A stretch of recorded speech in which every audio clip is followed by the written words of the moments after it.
My lawyer slid two heavy binders across the cold glass desk. The first offered a quiet settlement, preserving my dignity and bank account. The second was the nuclear option designed to trigger federal investigations and total public ruin. My ex-husband divorced me thinking I was a nobody, completely unaware I had just secured a $900 million contract. He thinks he is free, but he is actually staring down the barrel of his worst nightmare. My name is Iller Foxworth, and for the last 6 months I have been a ghost in my own life. I sat in the corner office of Caldwell and Rook, a firm that smelled of lemon polish and billable hours. Outside the floor-to-ceiling windows, the gray sky of the Crownstone district in Washington, D.C. looked like a wet wool blanket draped over the city. Inside, the only sound was the rhythmic tapping of a platinum pen against a glass desk. Harper Locatch, my attorney, sat opposite me. She was a woman who wore suits that cost more than my ex-husband's car and possessed a gaze that could peel paint off a wall. She did not offer me tea. She did not offer me sympathy. She knew I was past the point of needing comfort. Instead, she placed her hands flat on the desktop and pushed two thick hard-cover binders toward me. They slid across the glass with a heavy, expensive sound. Binder A, Binder B. The choice is yours, Layler, Harper said, her voice low and devoid of theatricality. On your left, we have the quiet exit, the settlement. We enforce the prenup. We claw back the hidden assets we found in his separate accounts, and we walk away. You keep your anonymity. He keeps his dignity, or at least what is left of it. The world keeps turning, and nobody looks too closely at why Ethan Ketter's marriage collapsed just as his career was taking off. She tapped the second binder. It was thicker, darker. And this, she continued, her eyes locking onto mine, is the scorched earth option, the investigation. If you open this, we do not just divorce him. We dismantle him. We trigger the federal inquiries into his company's bidding practices. We release the forensic accounting on the misappropriated funds. We pull the thread that unravels not just Ethan but North Lake Aeroworks, Dorian Vale, and everyone who thought you were just a silent, stupid housewife. But be warned, once you pull this pin, there is no putting it back in the grenade. I looked at the binders. My hands were folded in my lap, resting on the fabric of a coat I had bought at a thrift store 3 years ago. It was part of the costume, the disguise to the world, and specifically to the Superior Court of the District of Columbia. I was Layler Foxworth, a 39-year-old freelance compliance consultant with an adjusted gross income that barely scraped 6 figures. I drove a sedan with a dent in the rear bumper. I clipped coupons. I lived in a rented townhouse in Virginia, where the heating system rattled when the temperature dropped below 40. My ex-husband, Ethan, pied me during our final mediation session. He had looked at me with the benevolent condescension of a man tossing a quarter to a beggar. He thought he was the winner. He thought he was the rising star of the defense contracting world, about to marry Maris Vale, the 20-something daughter of his CEO, Dorian Vale. He believed he was trading up. He had no idea. He did not know that freelance consulting was a shell.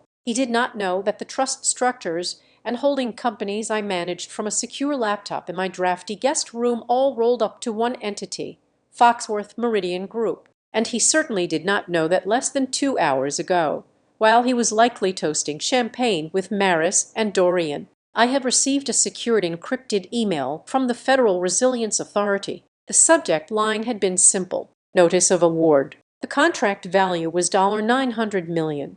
$900 million. It was the largest infrastructure integration contract of the decade, designed to overhaul the emergency communication grid for the entire eastern seaboard. North Lake Aeroworks, Ethan's company, had bid on it as a subcontractor. They were desperate for it. Dorian Vale had practically bet the company's future on securing a piece of that pie.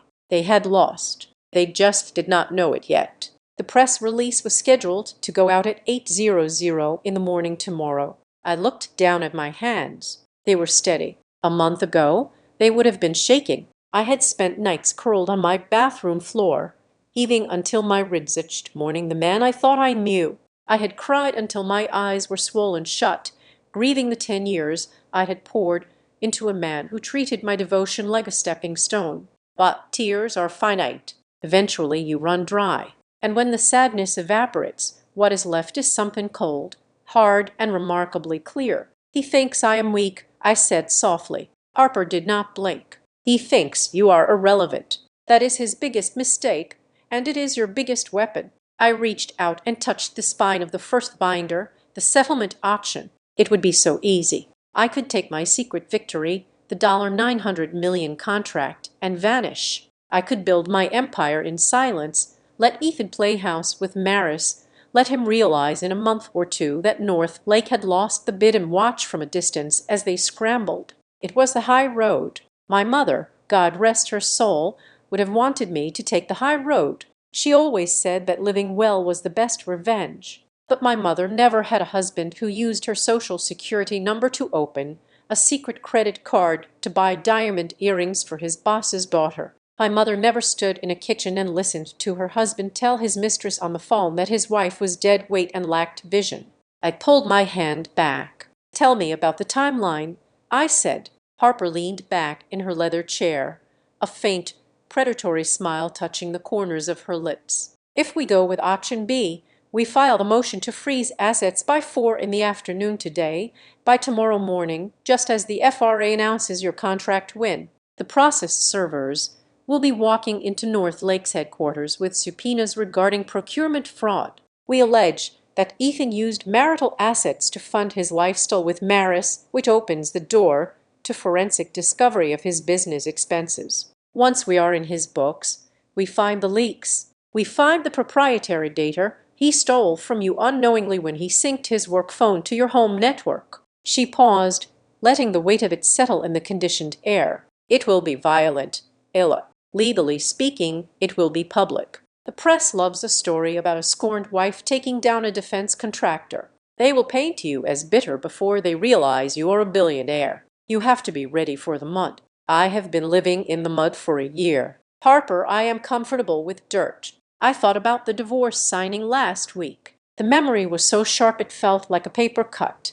We had been in a small conference room at the courthouse. Ethan was wearing a suit I had bought him for his birthday, a bespoke navy wool that cost $2,000. He looked polished, handsome, and completely unbothered. Maris was waiting for him in the lobby. I could see her silhouette through the frosted glass, checking her phone, tapping her foot when I signed the papers. My pen had scratched loudly against the paper. I had hesitated just for a second, looking at his signature, Ethan James Ketter. The handwriting was jagged, rushed. He couldn't wait to be free of me. He had stood up, buttoning his jacket, and looked down at me. He didn't see the woman who had edited his resumes, who had practiced his speeches with him until 2:00 in the morning, who had managed the household on a shoestring budget so he could invest in his image. He just saw a woman in a faded cardigan. "You will be fine, Layler," he had said, his voice dripping with that unbearable, pitying kindness. "I know this is hard for you, but you need to find your own path now. Don't cling to the past. Don't cling to me. It is embarrassing. Don't cling." The words echoed in my head, bouncing off the sleek walls of Harper's office. He had told me not to cling while he was standing on a platform I had built, reaching for a star I had already captured. I looked out the window again. The rain had started. It streaked against the glass, distorting the city lights below. Somewhere out there in a glass-walled office at North Lake Aero Works, Ethan was probably popping a cork. He was probably laughing with Dorian Vale, discussing how they would spend the profits from the FRA contract they assumed was theirs. He was probably holding Maris's hand, telling her she was the muse that brought him luck. They were celebrating a future that no longer existed. My phone, resting face up on the glass table, buzzed. The vibration made a harsh rattling sound that cut through the silence. I ignored it. It buzzed again, then a third time. Harper glanced at the screen, then at me. "You might want to check that. If it is him, it might be relevant to which binder you choose." I picked up the phone. The screen was bright, illuminating the dim room. A text message notification sat in the center. The name at the top was Ethan. I swiped it open. "I need to see you alone, please." I stared at the words. That was what caught me. Ethan never said please. He demanded. He negotiated. He manipulated. But he did not beg. Not unless he was afraid. Had he heard something? Rumors in this town traveled faster than light. Had someone at the FRA leaked the decision early? Did he know he had lost the bid? Or was it something more personal? Did he realize that the alimony payments he had agreed to were based on a lie he could no longer sustain? Or maybe, just maybe, he had realized that without me to organize his life, he was slowly drowning in the chaos of his own ambition. It didn't matter. The pleas came too late. It came 6 months, a divorce decree, and $900 million too late. I set the phone back down on the table, face down this time. I looked at Harper Locke. The lawyer was waiting, her fingers poised near the binders. "He wants to meet," I said, my voice steady, and Harper asked, "And I think he is starting to realize that the ground is shaking." I reached out.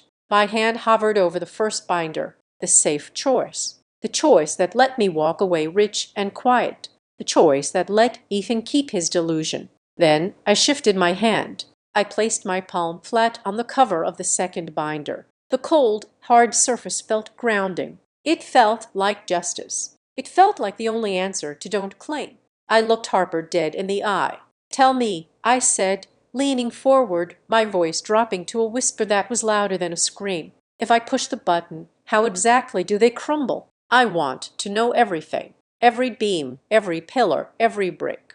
I want to know exactly how loud the noise will be when North Lake Arrow Works hits the ground. To understand why I held a nuclear bomb in the form of a legal binder, you have to understand where I came from. I did not come from money. I did not come from the kind of polished marble-floored world that Ethan desperately wanted to inhabit. I came from Port Mason, Virginia. It is a town that smells of diesel fumes and damp pine needles, a place where people work with their hands until their knuckles swell and their backs give out. My mother was a night nurse at the county hospital. I grew up to the sound of her orthopedic shoes creaking on the linoleum at 6:00 in the morning when she finally came home, smelling of antiseptic and exhaustion. My father fixed industrial air conditioning units. He spent his summers on scorching rooftops and his winters inside freezing ventilation shafts. They taught me one lesson over and over, like a mantra burned into my brain: do not show off until the work is done. In fact, do not show off at all. Just get paid. When I was 12, I fixed the scheduling algorithm for the local ambulance dispatch because I got tired of hearing my mother complain about the overlap in shifts. When I was 19, I sold a proprietary software patch to a logistics firm for $50,000. I did not buy a car. I did not buy a purse. I put the money into a high-yield trust and went back to driving my father's rusted pickup truck. By the time I was 25, I had built the framework for what would become Foxworth Meridian Group. But I learned early that in the tech world, a 20-some woman from Port Mason with a community college background does not get meetings with defense contractors. She gets asked to bring coffee. She gets asked if she is the assistant. So I built a ghost. I created a corporate structure so dense it would make a forensic accountant weep. I hired a CEO, a man named Marcus, who looked the part: gray hair, strong jaw, expensive suit to take the meetings and shake the hands. He was the face, I was the brain. I owned 90% of the stock through blind trusts and holding companies. I made the decisions from a laptop in my kitchen while wearing sweatpants. It was safer that way. If nobody knows you are the king, nobody tries to assassinate you. Then I met Ethan. He was working for North Lake Arrow Works, a mid-tier defense contractor that was always hungry for the next government handout. We met at a tech mixer in DRC, the kind of event where everyone is scanning the room for someone more important to talk to. Ethan was beautiful. That is the only word for it. He had the kind of symmetry that makes you want to stare and the kind of energy that makes you want to follow. He was leaning against the bar, talking about vertical integration with a passion that most men reserve for sports. I fell in love with his hunger. I saw a man who wanted to climb out of the ordinary just like I had. I thought we were the same. I thought we were two climbers meeting on the side of a mountain ready to pull each other up. I was wrong.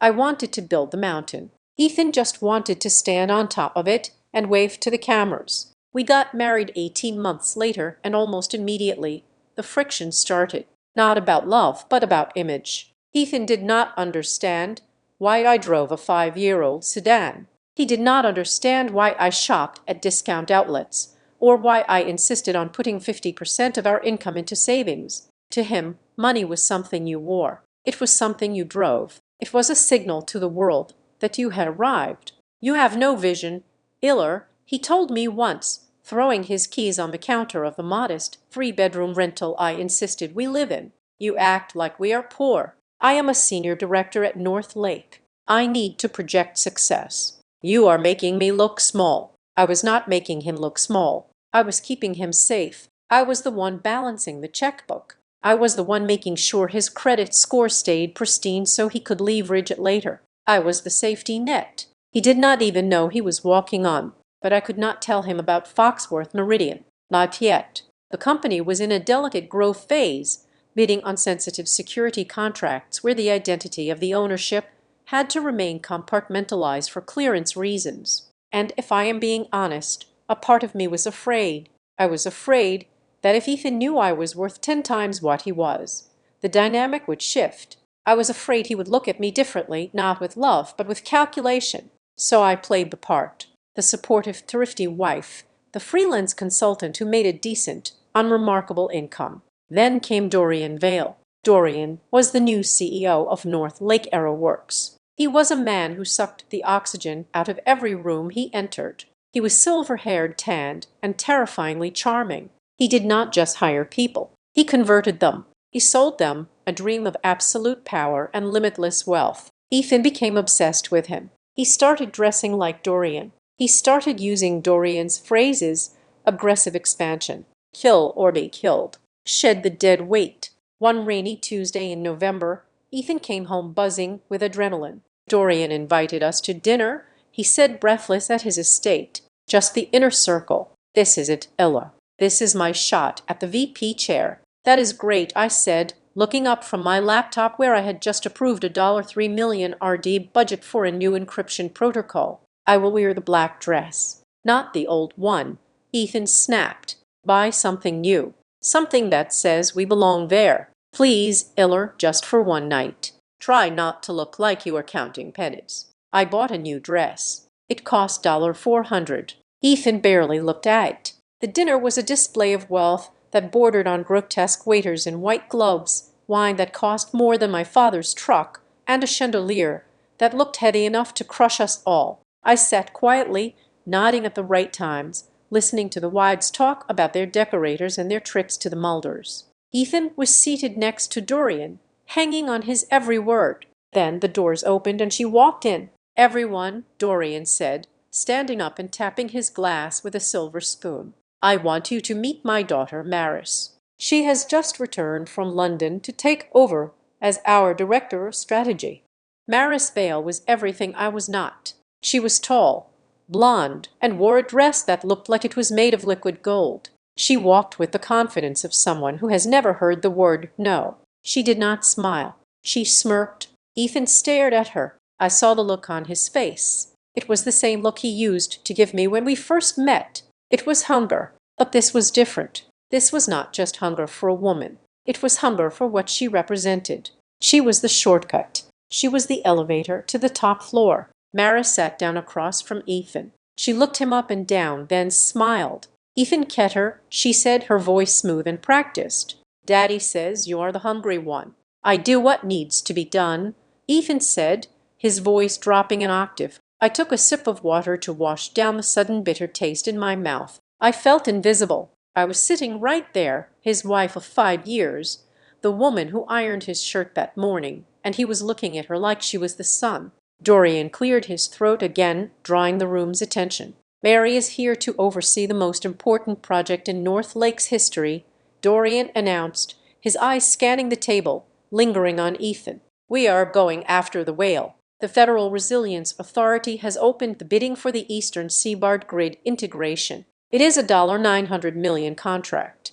The room went silent. $900 million. It was a staggering number. "The FRA contract is not just money," Dorian continued, his voice low and intense. "It is legacy. It is power. And I am making a promise right now. The executive who brings me the FRA contract is the person who will sit in my chair when I retire. He looked directly at Ethan. Are you hungry enough for that? Ethan. Yes, Ethan whispered. I am good, Dorian said. Then he gestured to his daughter. Maris will be leading the bid team. Work with her. Make it happen. My heart stopped. I set my glass down very carefully so it would not shake. The blood drained from my face, and I had to grip the edge of the mahogany table to keep from sliding out of my chair. The Federal Resilience Authority contract. The Eastern Seaboard Grid.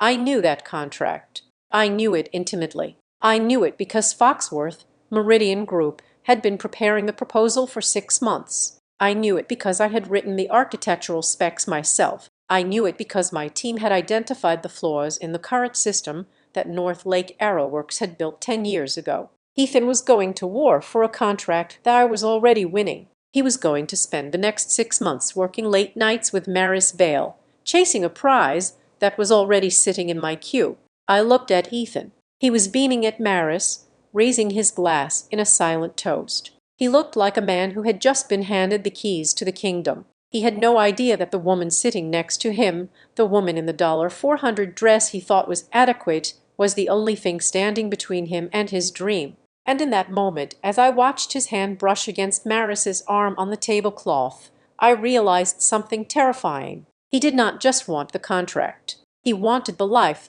that came with it, and I was not part of that life. I was the starter home. Maris was the mansion. I looked down at my plate, forcing myself to breathe. The game had just changed. The line between my marriage and my business had just vanished. Iller, Ethan asked, not turning his head, his eyes still fixed on Maris. You okay? You are quiet. I am fine. I lied. My voice steady, cold, and calm. Just thinking about the future. The Federal Resilience Authority contract was not just a job in the defense sector. We called it a company maker. It was a $900 million mandate to overhaul the digital nervous system of the American Emergency Response Network. Whoever won this would control the data flow for every hurricane, flood, and wildfire from Maine to Florida for the next 20 years. For North Lake Arrow Works, it was a desperate bid for survival. They were trying to position themselves as a vital subcontractor, begging for crumbs from the larger prime contractors. For my company, Foxworth Meridian Group, it was the target. We were not bidding for crumbs. We were bidding to be the prime. We were the only ones with the proprietary mesh network technology the FRA actually needed. But we were the dark horse. The industry giants did not see us coming, and neither did my husband. Our home in Port Mason became a war room, but only for one side.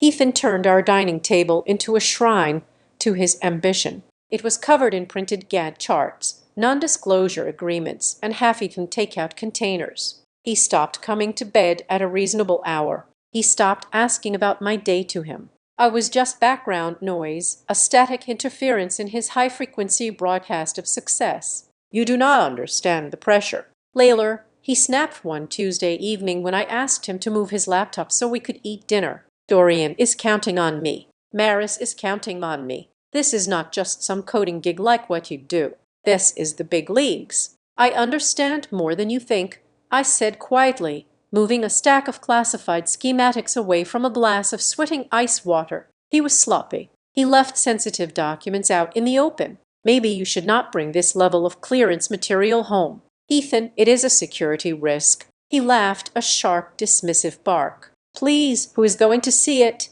You do not pretend you understand the encryption protocols on these, honey. Stick to your freelance audits. He had no idea that the freelance audits I was doing in the guest room were actually the final stress tests for the very system he was trying to pitch. Enter Maris Vale. If Ethan was the hunger, Maris was the feed. She did not just flirt with him. She professionally groomed him. I saw it happen in real time via the notifications that lit up his phone screen, which he started leaving face down on the counter. I saw the Slack messages he thought were innocuous. Maris Vale just told my dad that you are the only one in the room who actually grasps the strategic pivot. Keep pushing. You are a natural leader. Ethan Maris Vale. Forget the other VPs. They are dinosaurs. It is you and me on this. We are the future of North Lake. She was rewriting his reality. She made him feel like a titan of industry, while I was just the nagging wife reminding him to take out the recycling. She spoke his language, the language of leverage, synergy, and hostile takeovers. I spoke the language of mortgage payments and integrity. The gap between us widened into a canyon. It came to a head on a Thursday afternoon in downtown D.C. I had to break cover for a high compliance meeting with the FRA. I wore a charcoal suit, tied my hair back in a severe bun, and put on dark glasses. I was meeting Sarah Jenkins, the FRA's chief procurement officer, in a quiet booth at a bistro near Cap Hill. It was a risk, but we needed to clarify a clause in the request for proposal regarding liability caps. I was mid-sentence explaining our bond structure when I saw them. Ethan and Dorian Vale were walking past the restaurant window. They were laughing, looking like two kings surveying their domain. Then Ethan turned his head. He saw me. He stopped walking. He squinted through the glass. I saw the confusion on his face, followed immediately by a flash of irritation. He saw his wife, the small-time consultant, sitting with a woman in a suit looking far too important. He did not come in. He just shook his head, typed something furiously on his phone, and hurried to catch up with Dorian. My phone buzzed 10 seconds later. "Ethan, what are you doing downtown? I just saw you. Are you trying to network with low-level bureaucrats? Please do not embarrass me by hustling for scraps in the same district where I'm closing a billion-dollar deal." I stared at the text. He thought I was begging for scraps. He thought Sarah Jenkins, one of the most powerful women in federal procurement, was a low-level bureaucrat. "Everything all right, MS. Foxworth?" Sarah asked, raising an eyebrow. "Fine," I said, flipping my phone over. "Just a minor domestic disturbance. Let us discuss the indemnity clause." That night, the atmosphere in the house was toxic. Ethan came home reeking of expensive scotch and entitlement. He did not yell. He just treated me with a cold, devastating indifference. "I mentioned to Dorian that I saw you," he said, loosening his tie as he walked into the kitchen. He asked who you were meeting. I had to tell him you pick up odd jobs for local government sometimes. I did not want him to think my wife was trying to undercut us or something ridiculous. "You lied to your boss to protect your ego," I said, cutting vegetables with precise, sharp movements. I managed the narrative, he corrected. "Dorian is paranoid about the bid. He thinks everyone is a spy. He even joked that maybe you were working for the competition." We had a good laugh about that. They laughed. The irony was so thick it nearly choked me. But the real danger wasn't the social snub. It was the dater. 2 days later, I was running the routine security sweep on my home server,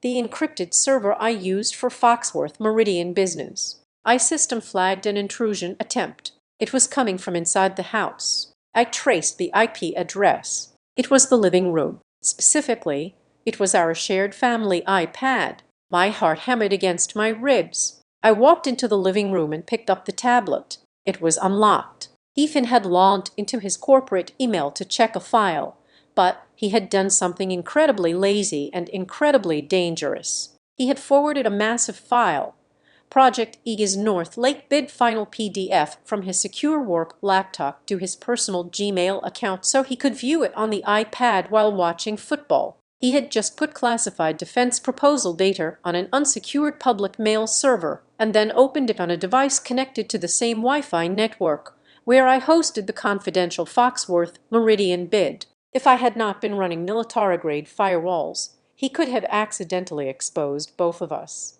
Or worse, if North Lake's IT department flagged the transfer, they would trace the IP back here. They would see my traffic.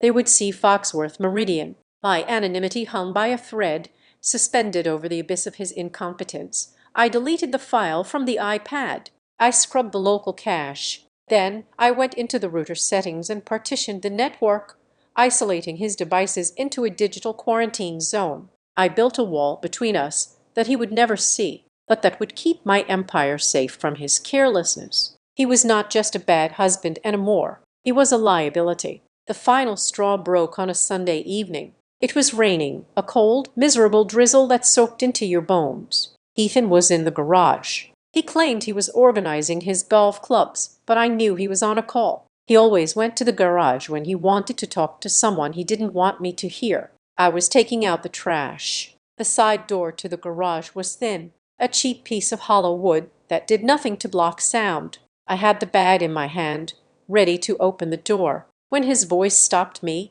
It was distinct, clear, and chillingly sober. "She does not suspect a thing." "Maris," Ethan said. I froze, my hand hovered over the doorknob.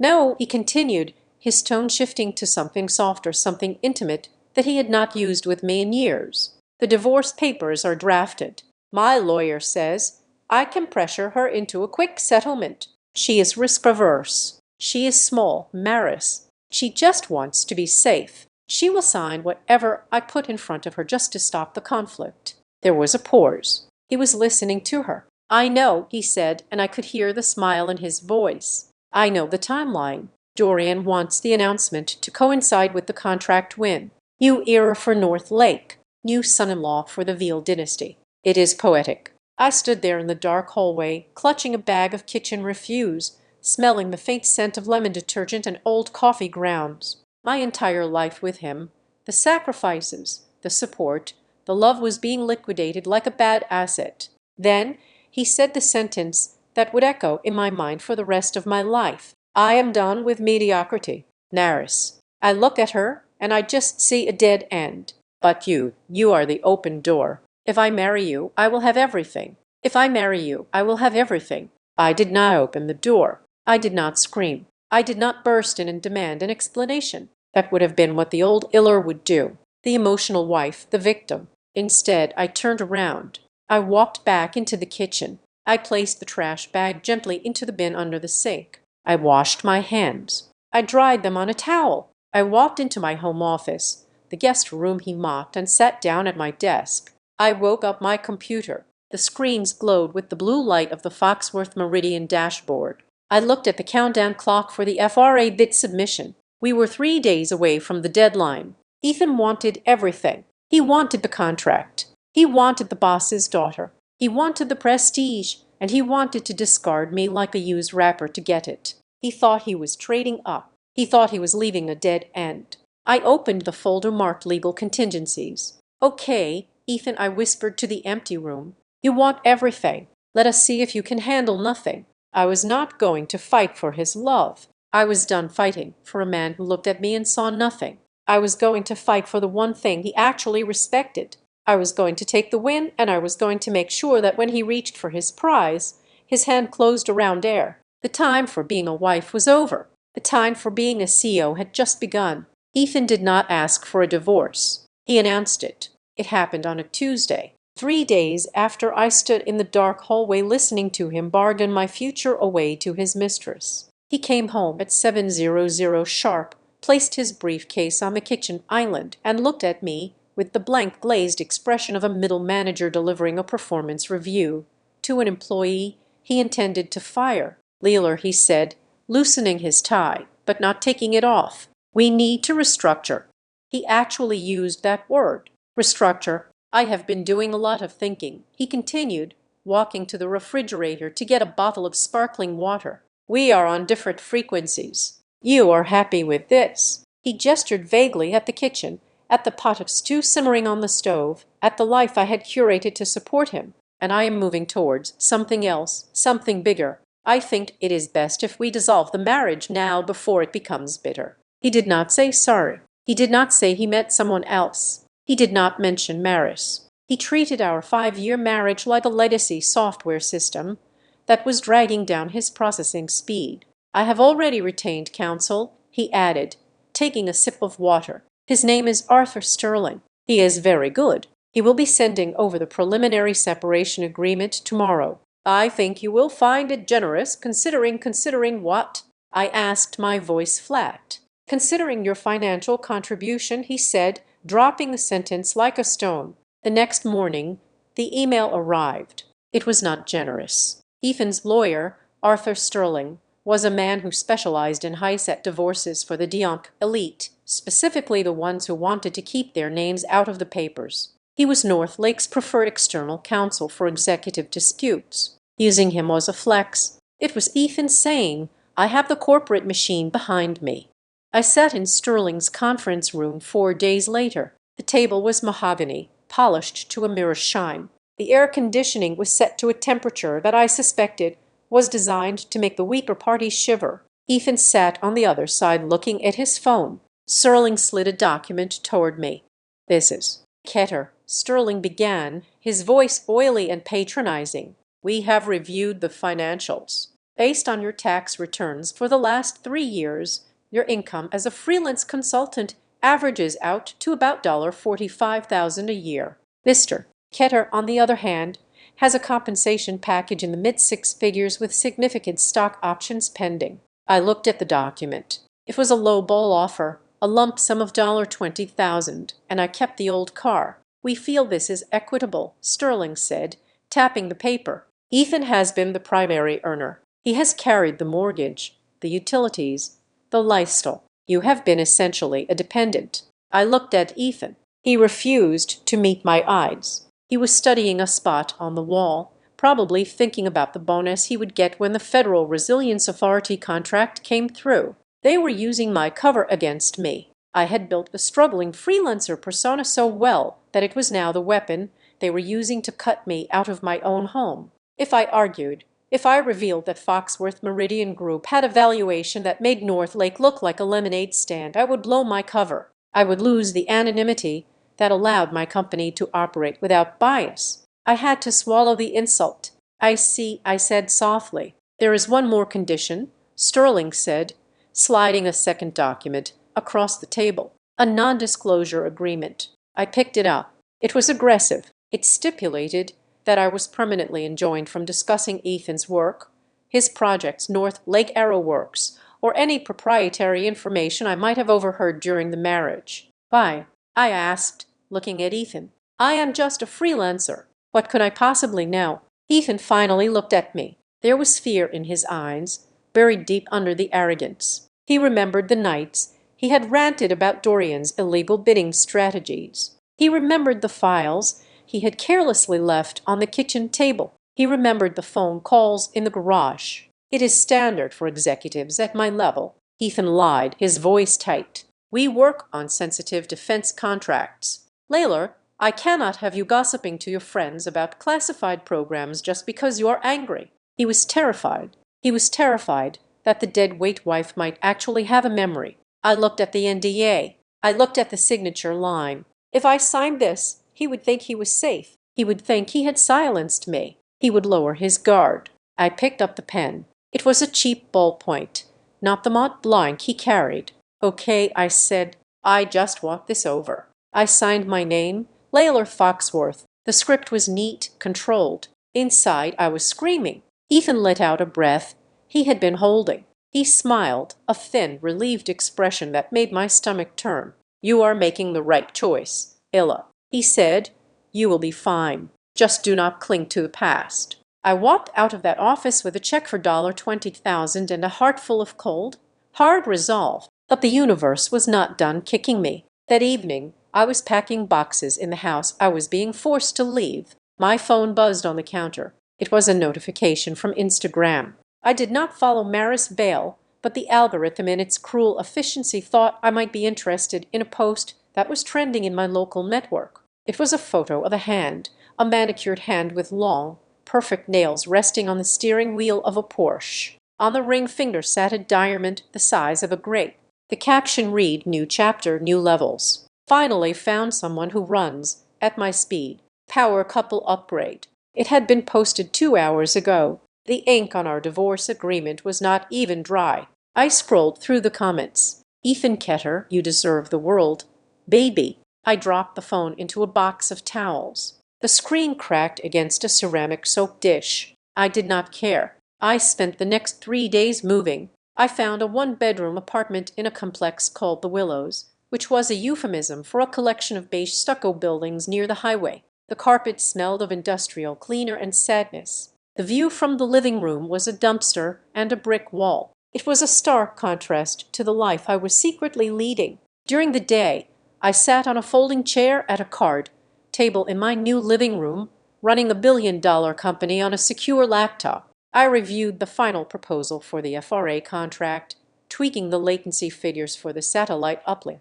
I authorized a hiring freeze to conserve capital. I wired $2 million to a subcontractor in Singapore for chip fabrication. Then at night, I ate canned tomato soup because I was too exhausted to cook and too paranoid to spend money that might alert Ethan's lawyers that I had hidden assets. I was living two lives, and both of them felt like they were killing me. But the real blow came on a Friday. I was updating my address with the bank, closing out the joint accounts that Ethan had insisted we keep for household expenses. I pulled the statements for the last 6 months to ensure everything was paid off. I scanned the list of transactions: grocery store, electric bill, gas station. Then I stopped. There was a charge for $3,000 at the Ritz-Carlton in Tyson's Corner, dated 2 months ago. There was a charge for $5,000 at a boutique jeweler in Georgetown. There was a charge for a flight to Miami. I felt the blood drain from my face. Ethan had given me a credit card for emergencies and household supplies. He was the primary account holder, but my name was on it. He had used our joint credit, my credit history, to fund his affair. He had bought Maris's engagement ring, or at least a very expensive gift, on the same card I used to buy laundry detergent, and because of the way the divorce decree was structured, he had lumped this card into marital debt to be paid off from the proceeds of the house sale, which meant I was technically paying for half of his infidelity. I sat on the floor of my empty apartment, surrounded by cardboard boxes, holding the statement in my shaking hand. The indignity of it was suffocating. It wasn't just the money. It was the disrespect. He had made me subsidize my own replacement. I wanted to scream. I wanted to drive to North Lake Aero Works and smash his windshield, but I did not. I took a picture of the statement. I uploaded it to a secure cloud folder. Then I opened my laptop. I saw a message waiting for me from Harper Locke, the attorney I had secretly hired the day after Ethan asked for the divorce. Harper was the opposite of Arthur Sterling. She was a shark who swam in deep, dark waters. I clicked on the message. Harper Locke, I have been reviewing the NDA you signed. Sterling got lazy. He used a boilerplate template from North Lake's HR department. I typed back, and he said it blocks me from saying anything. Harper's reply appeared instantly, the 3 dots dancing on the screen for only a second. Harper Locke. It does. Unless, Layler, unless what? Harper Locke. There is a standard severability clause, but there is also a fraud exception implied in Virginia contract law. But look at paragraph 4, section C. It says the NDA is void if the confidential information pertains to illegal acts or gross financial misconduct. I stared at the screen. Harper Locke. If he used marital funds to facilitate an affair and hid it during the financial disclosure, that is financial fraud. And if North Lake is using NDAs to cover up illegal bidding practices, that is not protected speech. That is a felony. I looked at the credit card statement on my lap, the $3,000 hotel room, the jewelry. Then I looked at the file on my desktop, the one titled North Lake Forwarded Data PDF. The document Ethan had carelessly synced to our iPad. The document that contained proof of bid rigging. Ethan thought he had buried me. He thought the NDA was a concrete slab poured over my grave. He was wrong. The NDA was not a tombstone. It was a trapdoor, and he was standing right on top of it. Harper Locke. If you can prove the fraud, the NDA burns, and when it burns, everything underneath it is exposed. Do you want to light the match? I looked around my sad beige apartment. I listened to the hum of the cheap refrigerator. I thought about Maris's ring. I thought about Ethan's pity. I typed one word. Yes. For the first time in months, I did not feel like the victim. I felt like the CEO. I closed the laptop, stood up, and threw the can of soup in the trash. I was not hungry anymore. I was ready to hunt. The silence in my new apartment was not peaceful. It was heavy. It pressed against the thin drywall and the beige carpet, filling the space where furniture should have been. I had been living in the Willows for 3 weeks, and in that time, my phone had stopped ringing. Social isolation is a fascinating process to observe when you are the specimen inside the jar. It does not happen all at once. It happens in degrees. First, it is the polite decline of a dinner invitation. Then, it is the text message that goes unanswered for 2 days. Finally, it is the realization that the group chat, the one with the neighbors, the college friends, the people who drank my wine and ate my food for 5 years, has been recreated without me. Ethan had won the narrative war before I even knew we were fighting to our circle in Port Mason. I was the bitter, unsupportive wife who could not handle her husband's rising star. I was the anchor dragging him down.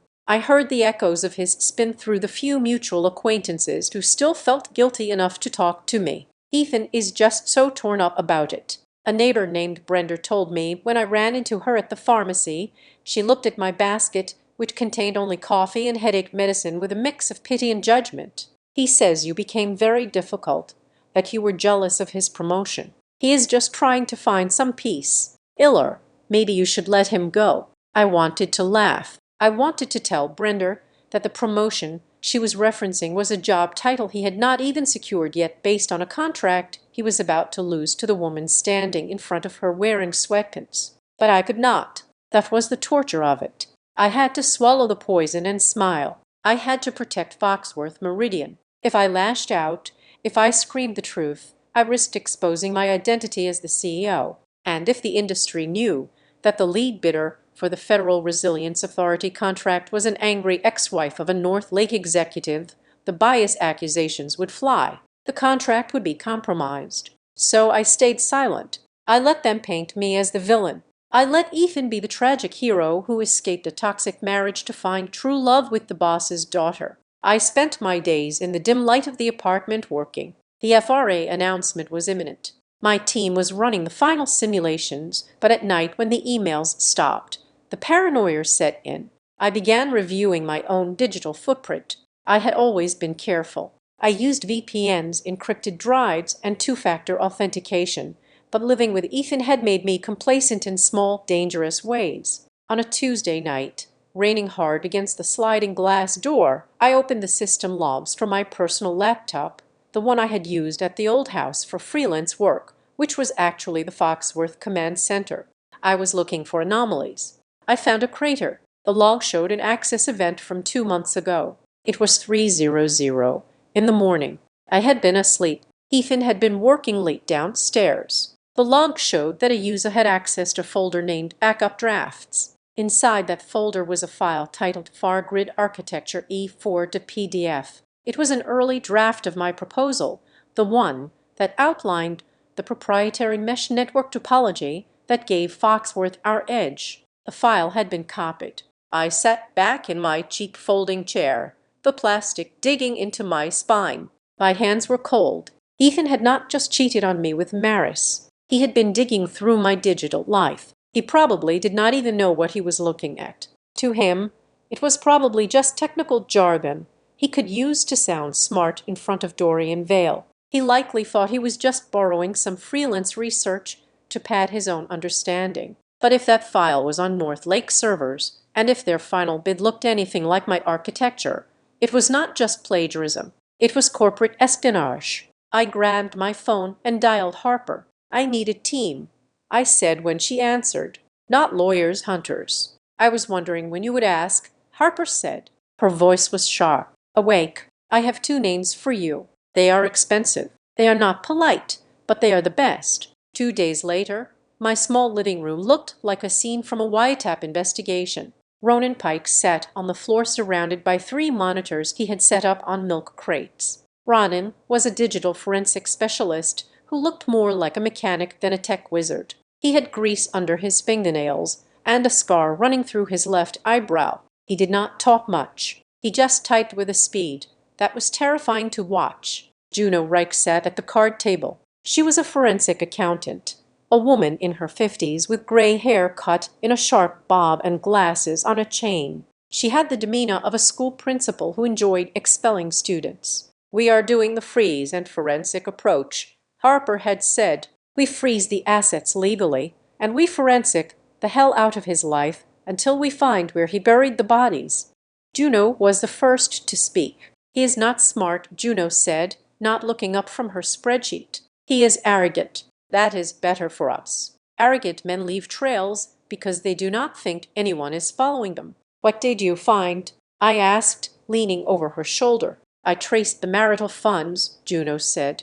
You were right about the credit cards. But that is just the surface. He moved about $40,000 out of your joint savings account over the last year. He labeled the withdrawals as consulting fees paid to an entity called Blue Horizon Strategy LLC. I never hired a consultant, I said. No, Juno said. But he did. I pulled the incorporation papers for Blue Horizon Strategy LLC. It is registered in Delaware. She tapped a key and a document appeared on the screen. Look at the principal owner. I leaned in. Maris Vale. The air left my lungs. He was paying her, I whispered. He was taking our money I saved by clipping coupons and driving the 10-year-old car and funneling it to his billionaire mistress under the guise of consulting fees. It is money laundering, Juno said flatly. Technically, he was dissipating marital assets to fund an extramarital affair and he used a shell company to hide it. That triggers the fraud exception in your NDA. But wait, there is more. The payments coincide with dates he claimed he was on business trips. He was paying her for the pleasure of cheating on you. My hands clenched into fists at my sides. The humiliation was physical. It felt like a bruise spreading across my chest. That breaks the NDA, I said.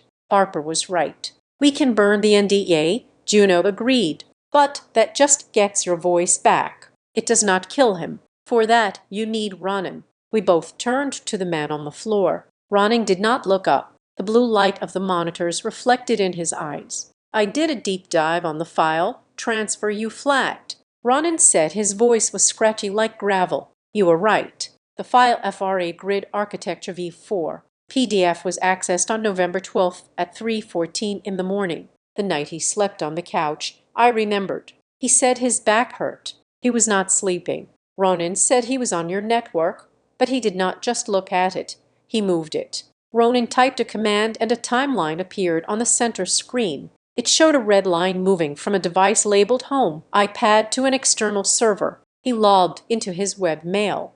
Ronan explained. He attached the file, and he sent it. Where? I asked. He sent it to himself, Ronan said. But look at the domain. He pointed. The email address was airnorthlakearrow.com. He emailed my proprietary data to his work email. I said, the implications crashing over me. He put Foxworth Meridian intellectual property onto North Lake Arrowworks servers. It gets worse, Ronan said. I ran a trace on the packet header. 2 days after he received that email at work, a file with a nearly identical size and hash value was uploaded from North Lake's internal server to a cloud storage box shared by Gaspoo. I knew the answer before he said it. Maris, I said. Maris Vale, Ronan confirmed. And the folder was named Final Bid Strategy. The room went silent. The only sound was the hum of the hard drives and the rain against the glass. It was the smoking gun. It was not just a divorce case anymore. It was not just about infidelity. It was theft. Ethan had stolen the blueprint for the $900 million contract from his wife, claiming it as his own and given it to his mistress to help North Lake win the bid. He had built his entire future on a foundation of stolen bricks. And he had stolen them from the one person he thought was too stupid to notice. I looked at the screen. I looked at the undeniable proof that my husband was a thief. For months, I had been drowning in sadness. I had been mourning the man I thought he was. I had been paralyzed by the fear of being exposed, of being humiliated, of being alone. But as I stared at that red line on the screen, the sadness evaporated. The fear vanished. It was replaced by a cold, sharp clarity. I was not the victim. I was not the freelance consultant. I was the CEO of Foxworth Meridian Group, and nobody, absolutely nobody, steals from my company. I stood up. I walked to the hook by the door and grabbed my car keys. The metal felt cold and heavy in my hand. Pack it up, I said to Juno and Ronan. Print everything, every log, every bank statement, every timestamp. Where are we going? Juno asked, closing her laptop with a snap. I opened the door to the rainy night. The wind hit my face, but I did not shiver. I felt hot. I felt alive. We are going to see Harper, I said. Now I looked back at them, my eyes hard. He wanted a war. He just handed me the nuclear codes. The machinery of justice does not grind.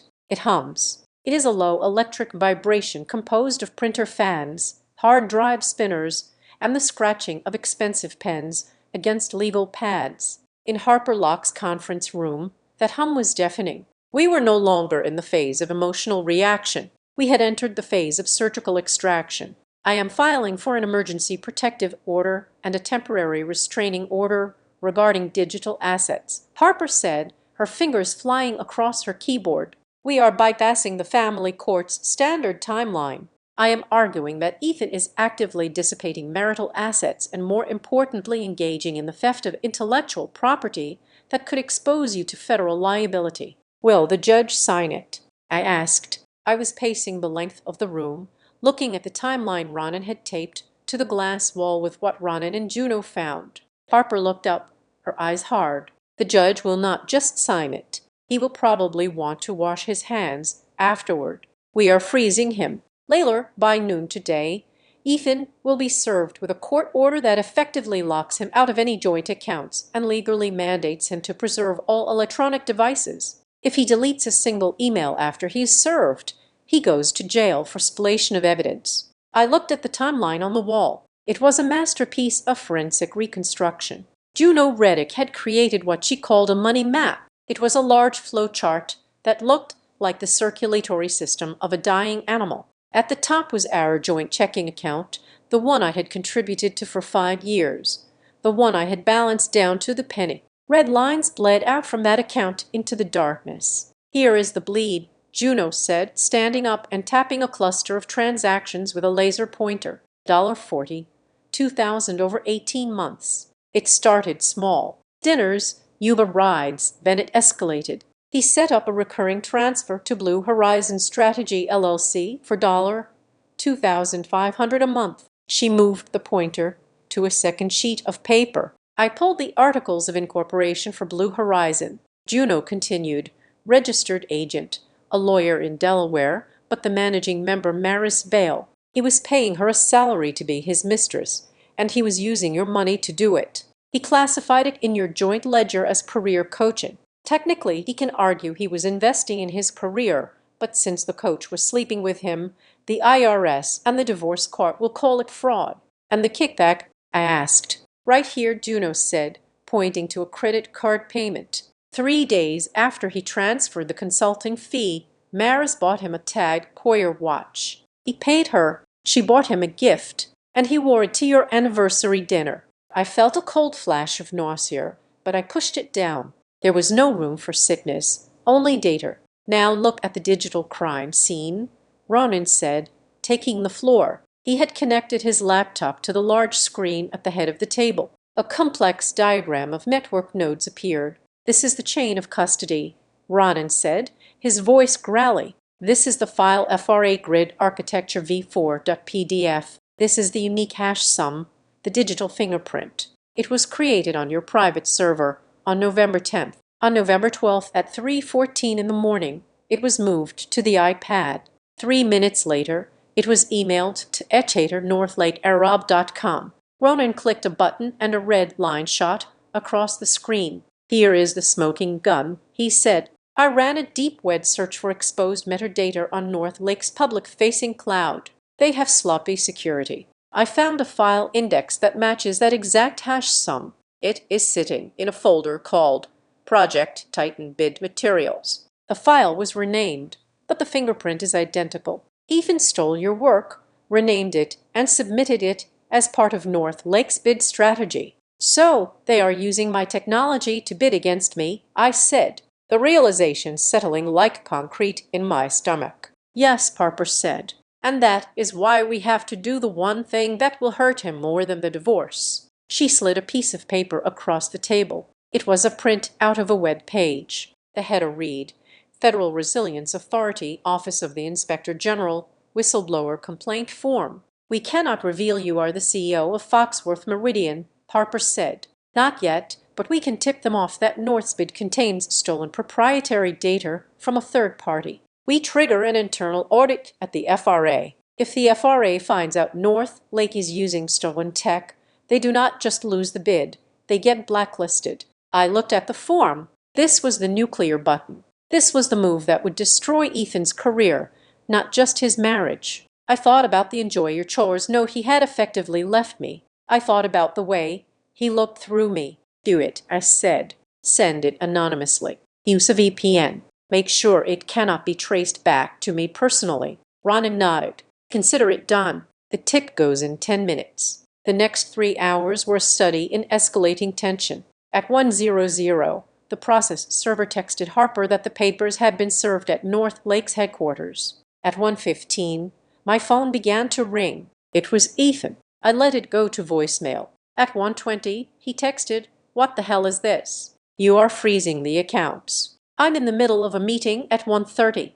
The tone changed. "Leeler, this is ridiculous. We can talk about this. Call off the lawyers. You are overreacting."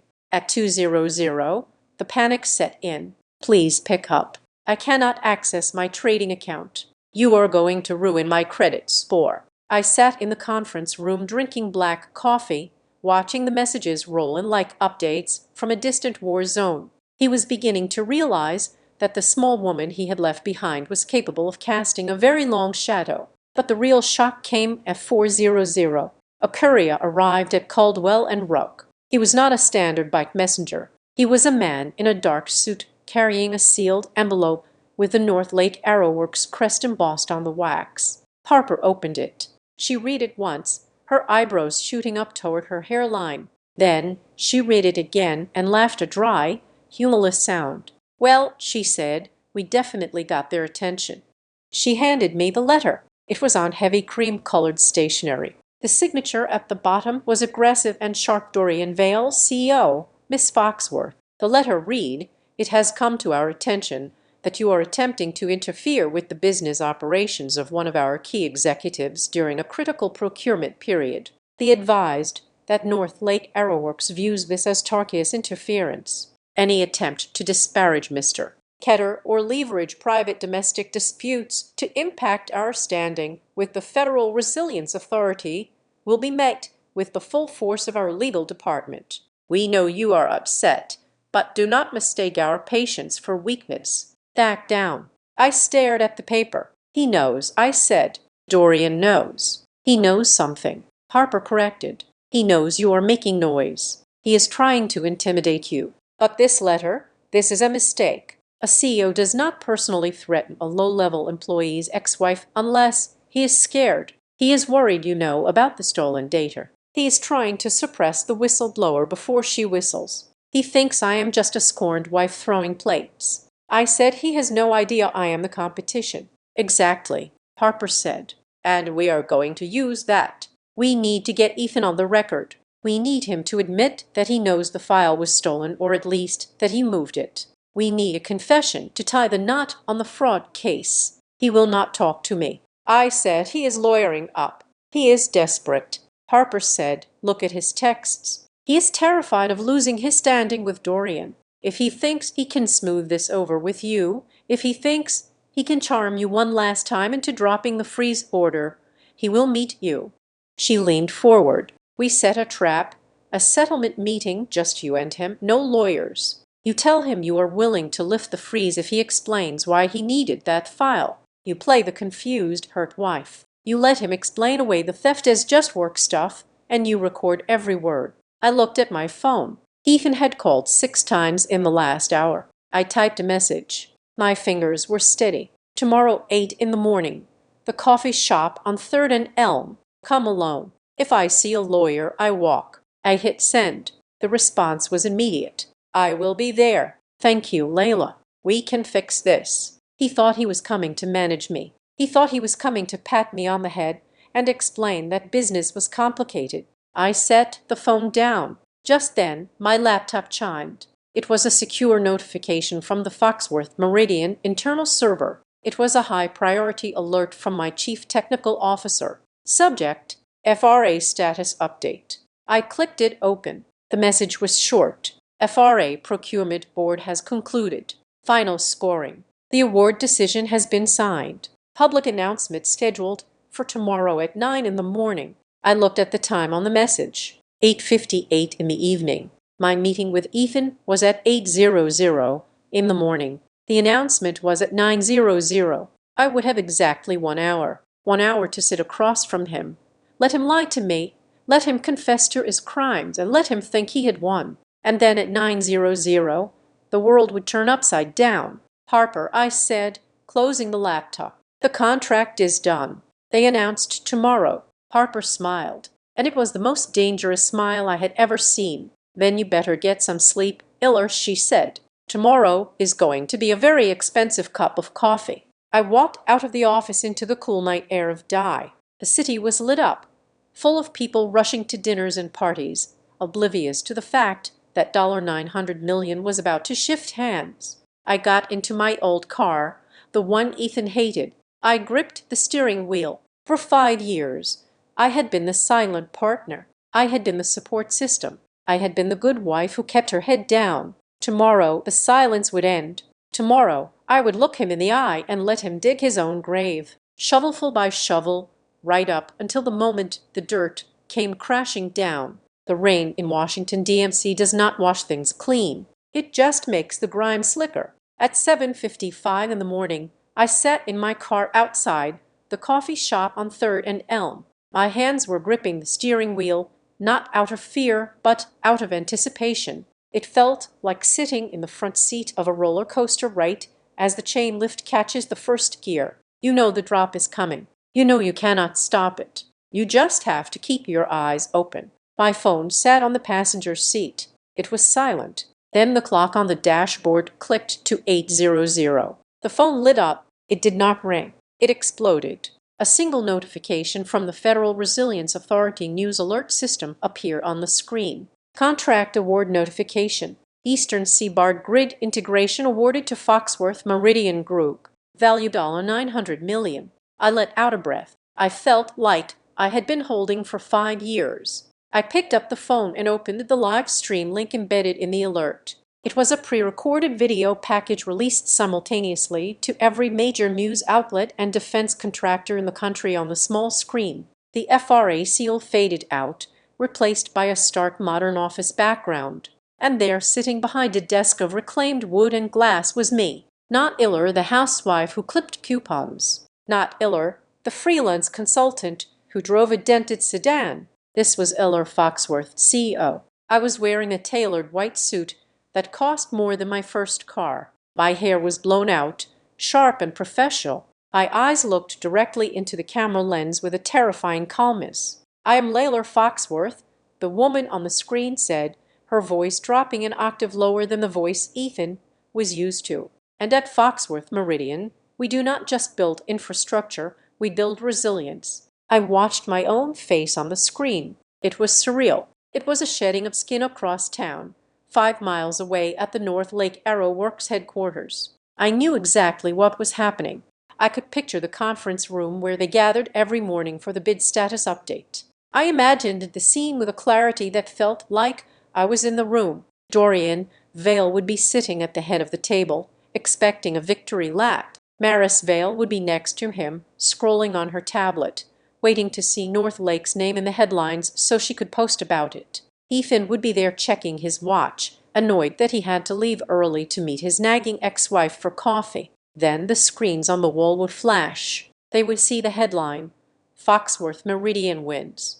The room would go silent. That breathless air sucked out of the room's silence that happens before a plane crash. Then they would see the CEO. They would see me. I imagined the color draining from Ethan's face. I imagined the way his brain would try to reject the image, trying to reconcile the woman on the screen with the woman who scrubbed his dishes. I imagined Maris's hand shaking, her diamond ring clicking against the glass table as she realized that the consultant she had mocked was actually the shark that had just eaten her lunch. And I imagined Dorian Vale realizing that the housewife he had threatened yesterday was holding a $900 million sledgehammer. My phone buzzed again and again and again. Texts from former neighbors. "Is that you?" Texts from the bank, texts from industry recruiters, and then a call. Ethan, I did not answer. I just watched the screen as he called again and again. He was not calling to negotiate anymore. He was calling because the floor had just vanished beneath his feet. I put on my sunglasses, opened the car door, and walked into the coffee shop. It was 8:15. I ordered a black coffee and sat in the back booth facing the door. The shop was quiet, the smell of roasted beans and damp coats filling the air. A small television in the corner was playing the morning news. The anchor was already talking about the mystery CEO who had snatched the contract of the decade from the industry giants. At 8:23, the door flew open. Ethan did not walk in. He stumbled in. He was wet from the rain, his hair plastered to his forehead. He was not wearing his overcoat. He must have run from the parking lot. His eyes were wide, darting around the room until they locked on me. For a second, he just stood there. He looked at me like he was seeing a ghost or a monster. He walked over to the booth. He did not sit. He gripped the edge of the table, his knuckles white. "Hiller," he wheezed. "Hiller, I took a sip of my coffee. You are late." "Ethan, I told you 8:00. Is it real?" he asked, his voice cracking. "The news, the video, is it real?" "Sit down," I said. It was not a request. He sat. He collapsed. Really, the arrogance that had defined him for our entire marriage was gone. It had been replaced by a raw, naked terror. "You are the CEO," he whispered. "Foxworth Meridian, that is you. All this time you own it. I built it, I corrected. While you were busy trying to impress people like Dorian Vale, I was building the system that just made his technology obsolete." "Why?" he asked. "Why didn't you tell me we were married? I am your husband." Or, "I said we were married and I didn't tell you because I knew who you were, Ethan. I knew that if you knew I had money, you would stop working, and if you knew I had power, you would try to take it." He looked like he was going to be sick. He ran a hand through his wet hair. "Does Dorian know?" he asked. "Does he know you are you?" "He knows now." I said, "I imagine he is having a very bad morning, probably looking for someone to blame." Ethan flinched. The reality of his position was hitting him. He was a mid-level executive at a company that had just lost its lifeline. He was the ex-husband of the winner. And worse, he was the man who had brought the spy into the house. "Leeler," he said, reaching across the table. His hand was shaking. "Leeler, please. You have to help me. They are going to kill me, Dorian. He is going to destroy me. He will say I leaked info. He will say I colluded with you." "Did you?" I asked. "No," he shouted, then lowered his voice as the barrister looked over. "No, I didn't know. You have to tell them I didn't know." "I cannot help you," Ethan, I said, leaning back. "I have a company to run, and, frankly, you are a liability. You stole my files." "I didn't," he protested. "Don't lie to me." I cut him off, my voice sharp. "My forensic team traced the file, FRA grid architecture. You moved it from my server to your work email on November 12th. You stole my proprietary data and gave it to Maris to put in your bid." Ethan's face went gray. He opened his mouth, then closed it. He was trapped. He stammered. "I just needed an edge. A look, please. It was just one file. It didn't even help. You won anyway. It is theft, Ethan. It is corporate espionage, and I have the logs." He looked at me with wet, desperate eyes. "I didn't want to do it." "Okay, I didn't want to. It was the pressure. Dorian said we were losing. He said we needed to know what the competition was doing." I leaned in closer. This was the moment, the pivot point. "Who told you to take it?" "Ethan," I asked softly, "did you come up with that on your own, or did someone tell you to look in my computer?" "It was Dorian," Ethan blurted out. The words rushed out of him like vomit. "Dorian knew you were doing freelance work for the county. He thought you might have access to the public safety protocols. He told me to mine the resource. He told me to get whatever I could from your laptop. He said if I wanted the promotion, I had to show initiative. Dorian Vale ordered you to steal data from your wife." "Yes, he and Maris. They said it was just business intelligence. They said everyone does it. I was just following orders." "Hiller, you cannot let me go to jail for following orders." I looked at him, a grown man wearing a $3,000 suit, crying in a coffee shop, and blaming his boss like a child caught with his hand in the jar. I picked up my phone from the table. It had been face down. I tapped the screen. The recording app was running. The waveform of his confession was still scrolling across the glass. "Thank you, Ethan," I said. "That was all I needed. Art. He stared at the phone. You recorded me. I am a CEO, Ethan, I said, standing up and sliding the phone into my pocket. I protect my assets, and I just protected myself from any countersuit Northlake might try to file. Wait, he said, trying to stand up, but his legs seemed to fail him. Where are you going? You can't leave me like this. What happens to me? I don't know, I said, looking down at him. But I suspect your restructuring is about to get a lot more painful. I turned to leave. My phone buzzed in my pocket. I pulled it out. It was a text from Harper Locke. She had sent an image. It was a screenshot of an internal memo from the FRA's Office of the Inspector General. Investigation opened North Lake Arrow Works subject procurement fraud and unauthorized data acquisition. Oh, I said, pausing by the table. And Ethan Harper just texted, the FRA has officially opened a fraud review into North Lakes' bid based on an anonymous whistleblower tip about stolen data. Ethan's jaw dropped. They are going to audit everything, I said. Every email, every file transfer. And now that I have you on tape saying Dorian ordered it, well, I guess you guys will be eating each other alive. Iller, he screamed as I pushed open the door. I walked out into the rain. The air felt cleaner now. The contract was mine. The truth was out. And the man who had told me to enjoy my chores was about to find out that cleaning up a mess is much harder than making one. I got into my car and locked the door. I took a deep breath. It was 9:00. The workday had just begun. The victory lasted exactly 48 hours. In the world of high-stakes federal contracting, nobody just hands over a $900 million prize and walks away. I should have known that Dorian Vale would not go down without trying to burn the entire building down with him. It started on a Thursday morning. I was in the temporary office I had set up at Caldwell and Rook reviewing the transition schedule for the Federal Resilience Authority contract. The coffee was hot. The view of Dyer's Sea was crisp, and for a moment I felt invincible. Then Harper Locke walked in. She was not smiling. She dropped a thick stack of papers on my desk. We just got served, she said, her voice tight.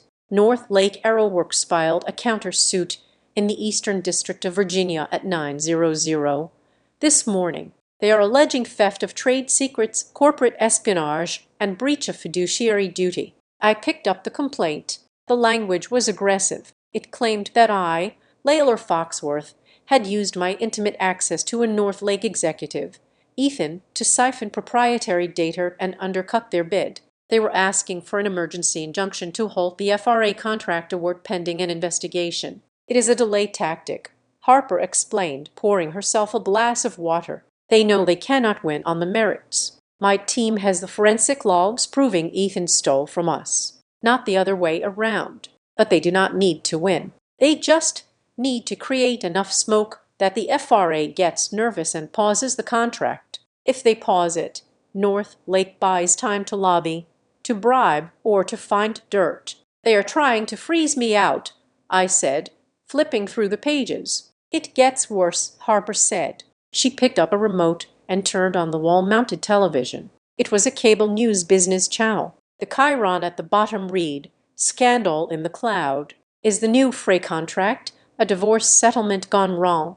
A reporter was standing outside North Lake's headquarters. Sources close to the deal suggest that the CEO of Foxworth Meridian, a mysterious figure until 2 days ago, may have orchestrated this bid specifically to destroy her ex-husband's career. The reporter said insiders described Foxworth as unstable and obsessed with revenge. Defense analysts are asking, can we trust national security to a woman in the middle of a messy divorce? I stared at the screen, my stomach turned over. Dorian, I said, PRME, Harper confirmed. He is feeding them a narrative. He wants to paint you as a bitter ex-wife rather than a competent CEO. If the public thinks this is just a domestic dispute with a $900 million price tag, the politicians will distance themselves from you.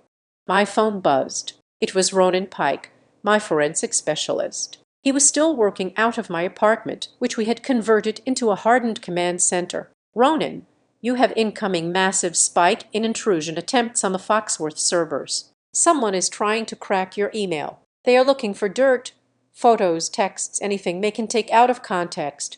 Block them, I texted back. Ronan, I am, but they are persistent and the IP address is traced back to a shell company in Estonia. This is professional work. I looked at Harper. They are playing dirty. They are playing for their lives. Harper said, North Lake lost the bid. Their stock is tanking. Dorian Vale is facing a shareholder revolt. He has to kill you to survive. I felt a surge of anger. Not the cold, calculating anger I had felt before, but a hot defensive rage. I had built my company from nothing. I had written the code. I had designed the architecture, and now a group of men in expensive suits were trying to reduce me to a stereotype because they could not beat me in a fair fight. What are my options? I asked. Option A, Harper said, holding up a finger. We issue a statement denying the allegations. We fight the injunction in court, and we hope the FRA stands by us. It is the safe play,